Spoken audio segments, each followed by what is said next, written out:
ทักทายสบายดีเด้อพี่น้องหลังจากที่ฝนตกน้องไม้ก็สิมาตัดลำคาออกถิ่มพี่น้องเพราะว่าคันเฮาป้าไว้หลายมันก็ฝนตกมาแล้วมันยามฝนแล้วยุงมันสดนะเด้พี่น้องคันเฮาป้ามันหกก็ยุงมันสิหลายสินะเฮาก็สิมาตัดลำมันออกเฮาก็สิมาตัดลำแก่มันออกถิ่มเบิดเลยซ้อมออกเขาได้พี่น้องห่อนฝนตกมันเอาเห็ดปวกพี่น้องเห็ดปวกออกวันนี้ก็เก็บมากระถางหนึ่งพี่น้อง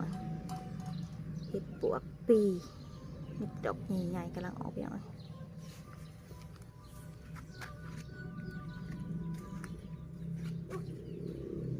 ป้า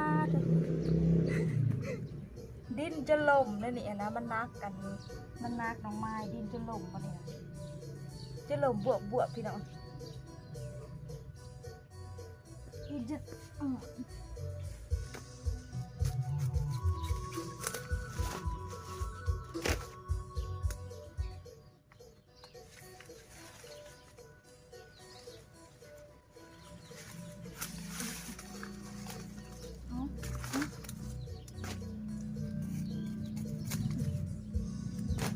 ดินจะหลบบวบค่ะนักกว่านั้น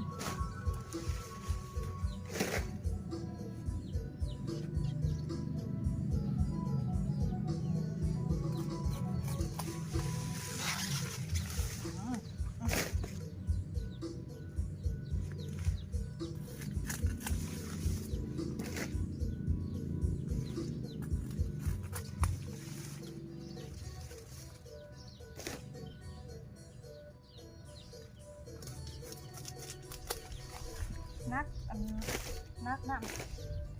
ฝนตกต้องใส่กล่องเพิ่นเลย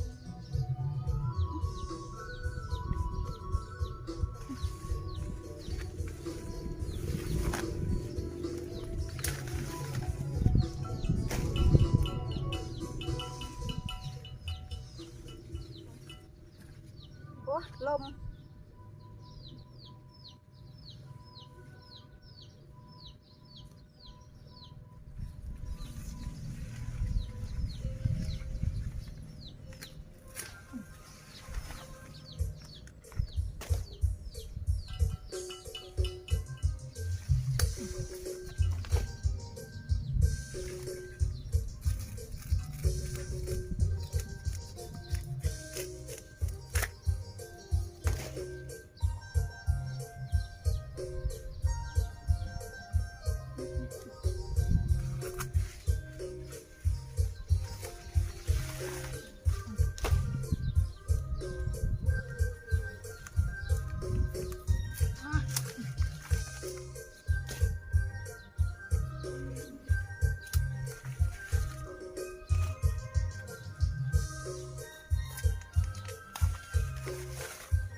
ตัดออกได้บ้างเลยพี่น้อง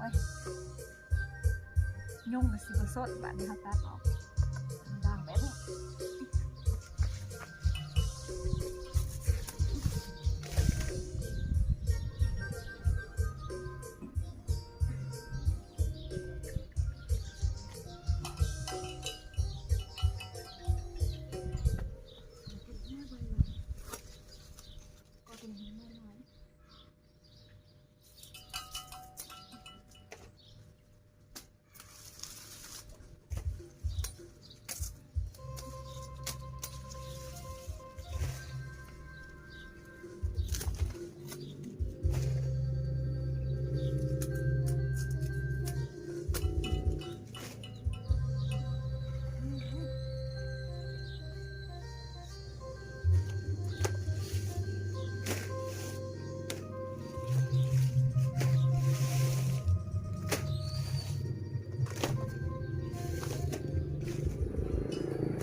บมันโอ๊ยยังติดหัว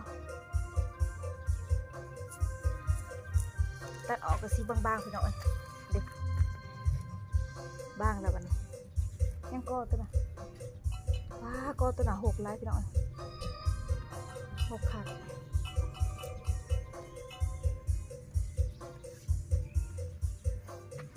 6แทะ6ว่า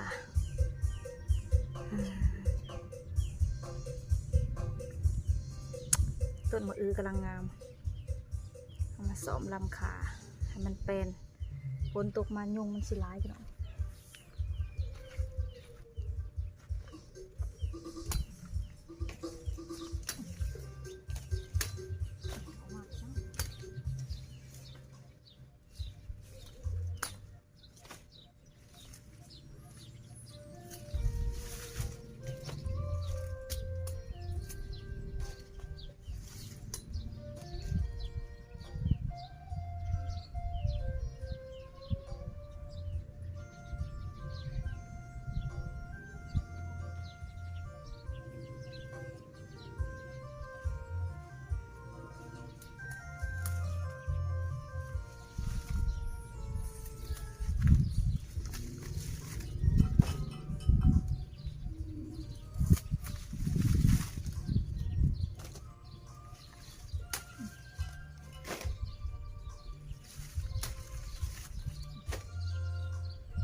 บ่ให้ยุ่งเกิดพี่น้องเอ้ย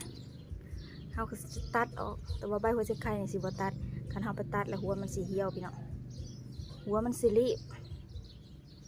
โอ้ยคันขานี่เฮาตัดออกบ่เป็นหยังคันหัวไชไข่น่ะเขาตัดออกแล้วมันออกดอกเรามันหัวมันสิบ่ใหญ่หัวมันสิบ่งามพี่น้องเลยโอเคจ้ะพี่น้องเดี๋ยวพบกันใหม่คลิปหน้า